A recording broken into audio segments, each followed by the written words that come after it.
He died in his sleep because of this. I beg you, stop doing it. It leads to heart attacks and strokes. Contrary to popular belief, serious cardiac events, particularly for individuals over the age of 60, often do not announce themselves with the dramatic symptoms depicted in movies.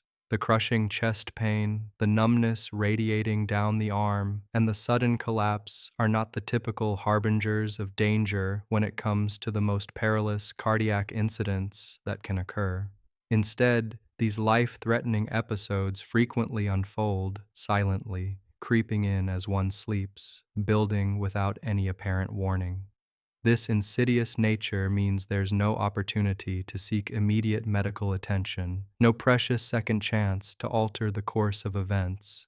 What often shocks patients when they finally hear this truth, especially in the sterile environment of a recovery room, is that these devastating outcomes are almost invariably triggered by something utterly ordinary, something mundane, something that was done just before settling down for the night. I am Dr. Kevin O'Whale, a cardiac surgeon. For over 2 decades, my professional life has been dedicated to the intricate work of opening chests, meticulously repairing compromised arteries, and at times holding the very hearts of my patients in my hands.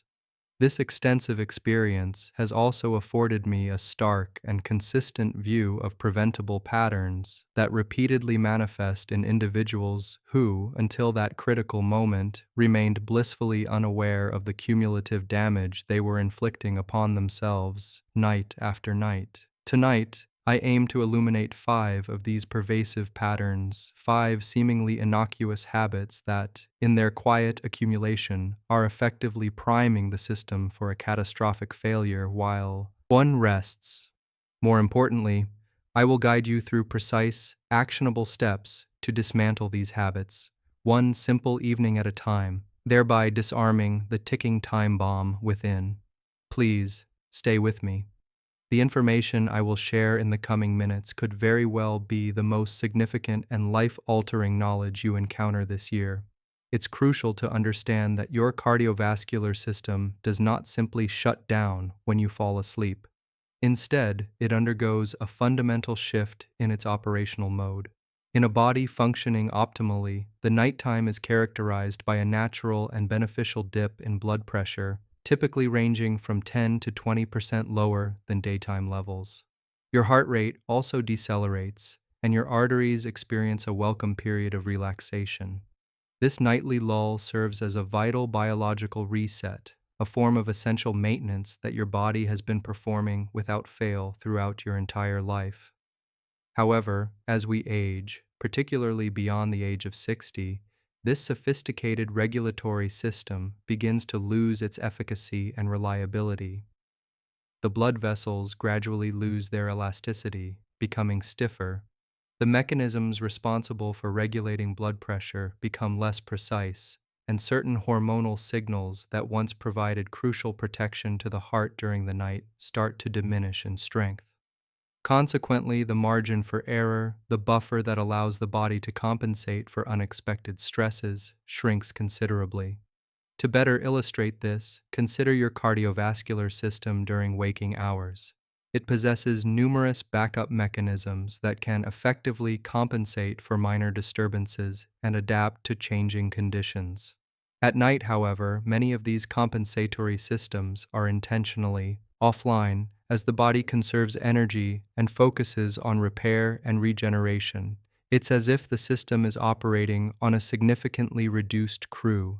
This fundamental difference in nocturnal function is precisely why the hours between midnight and 6 in the morning represent the period of highest risk for heart attack and stroke among individuals over 60. It's not during the bustling afternoon or the stressful morning commute, but during these quiet, unguarded hours when the body is supposedly at rest, yet your habits are actively dictating its internal state. Now, here is the revelation that fundamentally alters our understanding of this risk. What transpires during these vulnerable nighttime hours is largely a direct consequence of your actions preceding sleep. The specific meal you consumed, the medications you took or neglected to take, even the temperature of your sleeping environment. All these decisions, which may have felt entirely routine and unremarkable, play a critical role. We will now delve into these factors, beginning with the habit that most frequently elicits surprise and disbelief from my patients. Let us consider a seemingly simple question. What time did you eat dinner last night, and what was on your plate? I pose this question to every patient, and for a surprisingly large number of individuals over 60, the answer involves a late dinner, often around 8 or 9 in the evening, sometimes even as late as 10. This meal is typically substantial, comprising pasta, rice, meat, perhaps something fried, followed by a period of sedentary activity on the couch before retiring to bed within a mere hour or two. I fully acknowledge the reasons behind this pattern: demanding work schedules, family commitments, or simply long ingrained habits. However, from a cardiovascular perspective, this habit is silently eroding the health of your heart. A heavy meal consumed late at night represents one of the most severely underestimated stresses your heart endures. When you ingest a large meal, your digestive system initiates a significant demand for increased blood flow. Your heart must work considerably harder to meet this demand, leading to a rise in blood pressure. Furthermore, triglycerides, the fatty substances present in your bloodstream, experience a sharp spike, typically within 2 to 4 hours following the meal. Now, consider layering this physiological stress onto the act of falling asleep. Your body anticipates a period of rest and recovery during the evening, not a cardiovascular emergency requiring an all-hands-on-deck response. Instead, your heart is compelled to work overtime to digest a full dinner while simultaneously attempting to transition into its crucial nighttime recovery mode. These two distinct physiological demands are in direct opposition, creating a significant conflict.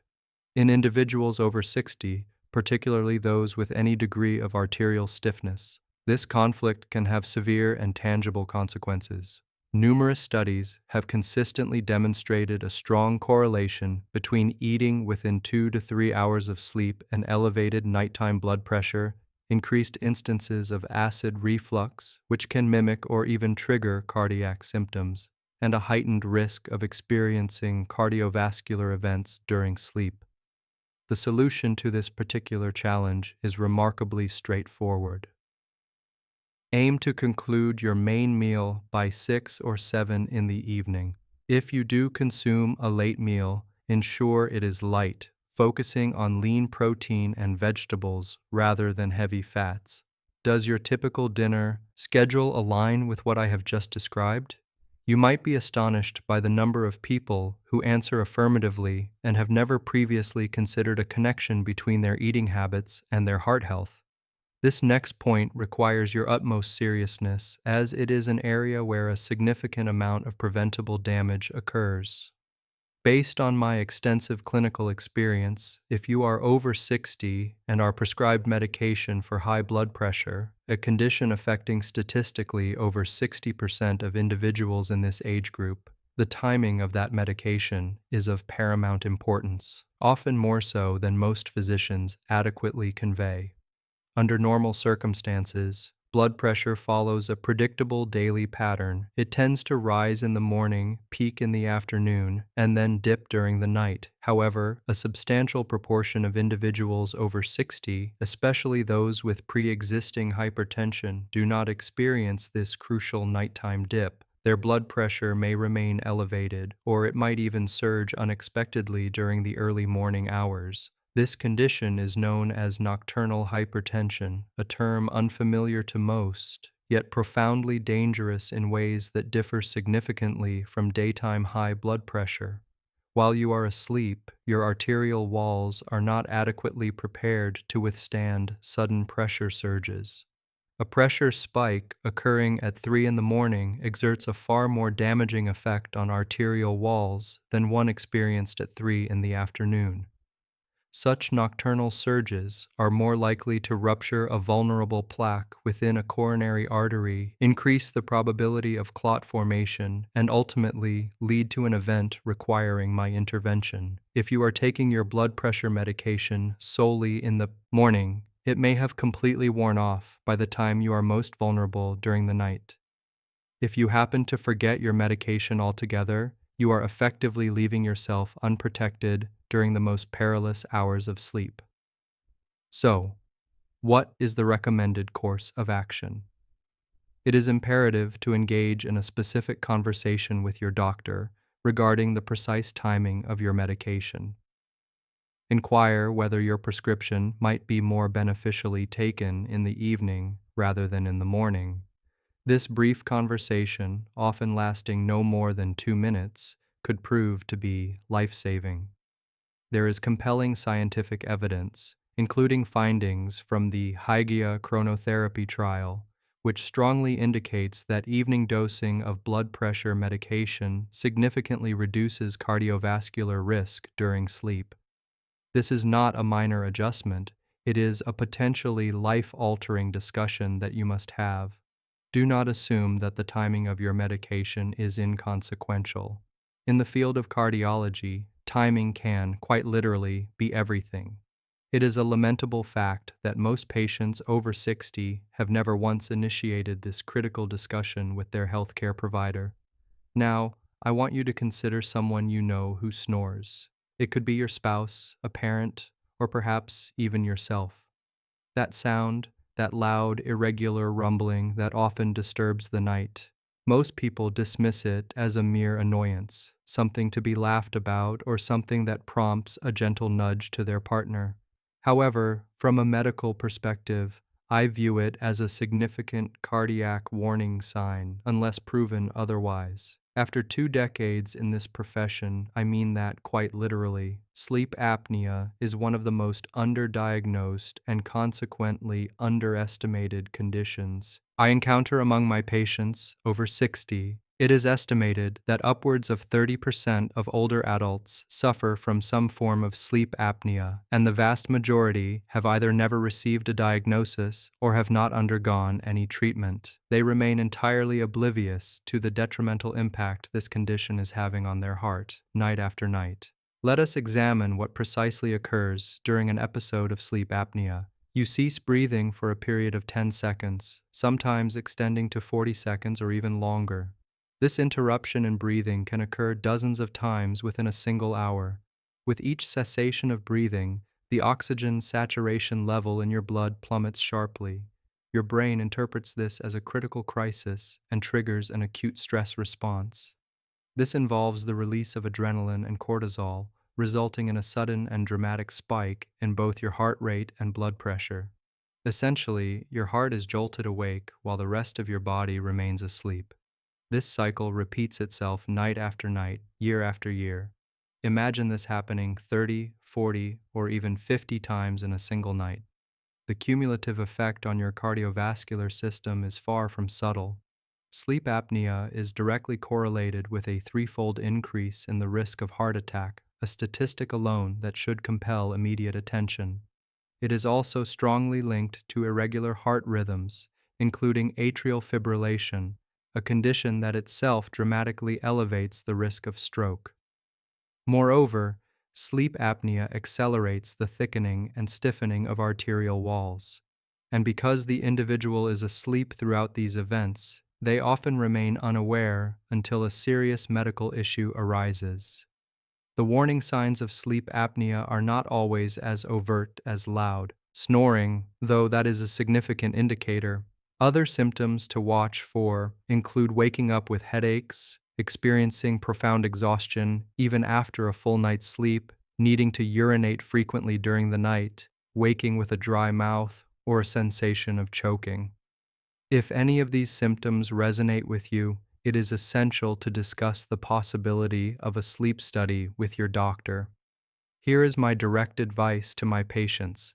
If you snore loudly, are over 60 and have any history of heart disease or stroke, obtaining an evaluation for sleep apnea is not an option. It is an integral and non-negotiable component of your cardiac care. While the most common treatment, a CPAP, continuous positive airway pressure device, may not be the most glamorous, the data supporting its positive impact on heart health is nothing short of remarkable. Patients who diligently adhere to CPAP therapy demonstrate measurable reductions in blood pressure, lower incidence rates of atrial fibrillation, and a significantly decreased risk of cardiovascular events. A single device, a consistent habit, can provide an immense level of protection. Consider this. Does anyone in your household snore? Have you ever been informed that you stop breathing during your sleep? Please take a moment to reflect carefully before dismissing this information. The next habit we will discuss is driven by a completely logical rationale, and it is precisely this logic that makes it so easily overlooked. Many individuals over the age of 60 deliberately reduce their fluid intake in the evening. The reasoning behind this is perfectly understandable. They wish to avoid the inconvenience of waking up in the middle of the night, often around 2 in the morning, to use the bathroom. Disrupted sleep is inherently uncomfortable, and the increased risk of falls associated with nocturnal awakenings further reinforces this desire for uninterrupted rest. Consequently, they curtail their fluid consumption after dinner, and sometimes as early as 4 in the afternoon. While I completely appreciate the logic driving this behavior, from a cardiovascular standpoint, going to bed even mildly dehydrated constitutes a significant risk factor, one that is remarkably rarely discussed. When your body is dehydrated, your blood becomes more viscous, meaning it thickens and does not flow as freely through your blood vessels. For a younger, more resilient cardiovascular system, this might be an inconvenience that can be easily managed.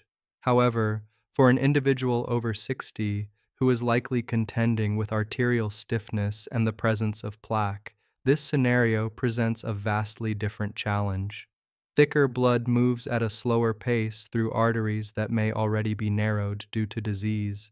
This sluggish flow increases the propensity for clot formation, and here lies the crucial timing issue that many fail to consider. During sleep, your heart rate naturally slows, and consequently, blood circulates more slowly throughout your system anyway. Now, combine this inherent slowness of circulation with thicker blood in a body that has remained relatively still for 7 to 8 hours, and in arteries that might already be compromised by plaque.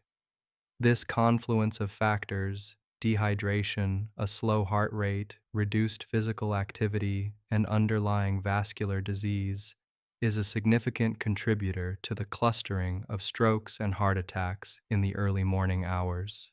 The remedy for this particular issue is genuinely simple. Prior to going to bed, drink a full glass of water, approximately 8 ounces. This is not an excessive amount, it is simply enough to ensure that your blood does not thicken unnecessarily while you are asleep. Keep another glass of water on your nightstand for when you awaken in the morning. That moment of mild thirst you experience in the early hours is your body signaling a need that your heart also requires. You do not have to choose between a full night's sleep and robust cardiovascular protection. Here is another factor that consistently surprises almost every patient I discuss it with, primarily because it sounds almost too simple to be of any consequence. What is the temperature of your bedroom at night? Most individuals have never once considered this aspect in relation to their heart health. Their focus is typically on comfort or personal preference. However, there is a specific temperature range that your cardiovascular system optimally functions within. When the temperature deviates from this range, your heart is quietly working harder than it needs to. Let's first address the scenario of a bedroom that is too warm. When your bedroom temperature exceeds approximately 22 degrees Celsius, around 72 degrees Fahrenheit, your body expends significant energy throughout the night to dissipate heat. This leads to the dilation of your blood vessels, a sustained elevation in your heart rate, and increased sweating, which, as we've already discussed, contributes to fluid loss and dehydration. Critically, your sleep quality deteriorates. You spend less time in the deeper, restorative stages of sleep, the very stages where your heart benefits most from overnight recovery.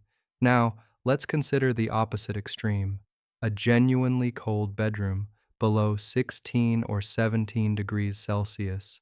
This creates a different kind of cardiovascular stress. Cold temperatures cause vasoconstriction, meaning your blood vessels tighten in an effort to conserve core body heat. This leads to an increase in blood pressure, and your heart must then exert greater force to pump blood against this increased resistance.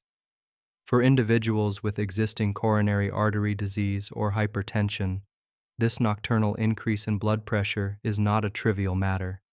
The optimal temperature range for both restful sleep and cardiovascular protection lies between 18 and 22 degrees Celsius, 65 to 72 degrees Fahrenheit.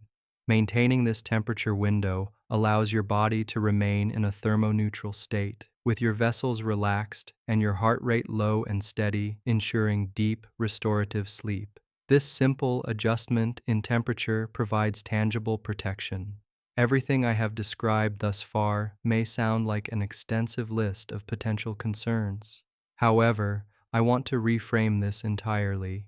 When you view all 5 of these habits collectively, you are presented with a clear blueprint, a simple, practical, and highly effective evening routine that systematically addresses each one. I refer to this as the heart-safe evening routine, and it can be seamlessly integrated into a normal lifestyle without requiring dramatic or disruptive changes. Here is how this routine is structured. Between 6 and 7 in the evening, this is your designated window for your main meal. Focus on lean protein, plenty of vegetables, and a moderate portion of carbohydrates if needed. This is not about feasting or fasting. It is simply about consuming a proper dinner at a reasonable hour, allowing your heart a full 3 to 4 hours of settling time before you go to sleep. At 7 o'clock, it is time for water and medications. If your doctor has not specifically discussed the timing of your blood pressure medication with you, consider this your prompt to initiate that conversation. Evening dosing can offer significantly enhanced protection. Please take this question seriously. Between 8 and 9 in the evening, this is your wind-down period. Engage in a gentle walk, some reading, or a calm conversation. This is the time to consciously step away from screens, particularly the bright light emitted by phone screens, which can suppress melatonin production and keep your nervous system alert for far longer than is conducive to sleep. By 9 o'clock, it is time to prepare your bedroom for sleep. Adjust the thermostat, perhaps open a window briefly, and place a glass of water on your nightstand. These are minor tasks, taking no more than 90 seconds, yet they are profoundly important for your well-being. By 10 o'clock, you should be in bed. And here is one final detail that costs you absolutely nothing. If you snore or have been told that you stop breathing during sleep, make a conscious effort to sleep on your side rather than on your back. Sleeping on your back significantly exacerbates airway obstruction. This simple positional change can substantially reduce the frequency of apnea episodes while you pursue a formal medical evaluation. So, to summarize, dinner by 7, water and medications at 7, a calm evening until 9, your room prepared by 9, and in bed by 10, sleeping on your side. The effectiveness of this routine is not a matter of debate. The scientific data unequivocally supports its benefits. The true question is whether you will commit to implementing it, and that is a question that only you can answer for yourself. Now, I wish to speak with you directly, not as a content creator, but as a surgeon. I have stood at an operating table at 3 in the morning, holding a heart that had ceased beating due to a clot that formed overnight in a narrowed artery. I have had the somber task of speaking with grieving families in waiting rooms at dawn, families who had no inkling that anything was amiss when they bid their loved ones goodnight just a few hours earlier. I have reviewed autopsy reports of individuals who were enthusiastically planning their grandchildren's birthdays the very week before their unexpected demise. And in case after case, the contributing factors were not mysterious or rare. They were the result of a late dinner, a forgotten medication, a bedroom that was excessively warm, a body that was quietly succumbing to dehydration, or an airway that had been silently collapsing for years, with everyone assuming that the snoring was simply a harmless habit. These are not exotic risk factors, they are not rare occurrences. They are the pervasive background noise of millions of ordinary evenings. And this persistent background noise, accumulating night after night, year after year, can ultimately manifest as a cardiac event that no one anticipated because no one knew to look for the underlying causes. The truth that 2 decades spent in the operating room has imparted to me is this: the majority of the hearts I have had to repair did not fail due to sheer bad luck.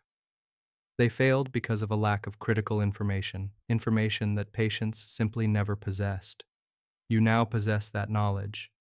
The crucial question is what you will do with it, starting tonight, not next week, and certainly not after your next scheduled checkup. Tonight, let us consolidate everything we have discussed into a clear, actionable plan, 5 habits and 5 corresponding fixes. My aim is for you to depart from this discussion armed with a concrete strategy, not merely a vague sense of apprehension. Firstly, complete your main meal by 6 or 7 in the evening. This is not a radical dietary overhaul, but simply a sensible dinner at a reasonable hour.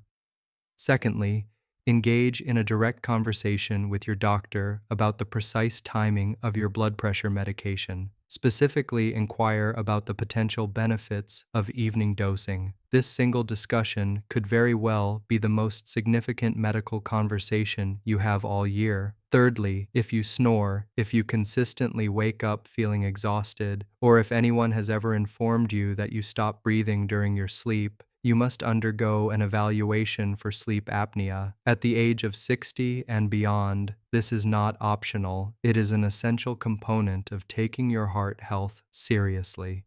Fourthly, make it a practice to drink a glass of water before you go to bed. Keep another glass readily available on your nightstand. Do not permit your blood to thicken overnight simply because you were attempting to avoid a brief trip to the bathroom. Fifthly, set your bedroom temperature between 18 and 22 degrees Celsius, 65 to 72 degrees Fahrenheit. This simple numerical guideline provides protection for your blood vessels and incurs no cost. Now, I want to ask you something directly, and I genuinely hope you will share your response in the comment section below. Which of these 5 habits do you recognize within yourself? I have a strong inclination that at least 2 or 3 will strike a chord. Please know that you are not alone in this. The majority of my patients identify with several items on this list. The critical difference is that you are now aware of what you can do to address them. If this video has provided you with valuable insights, please consider sharing it.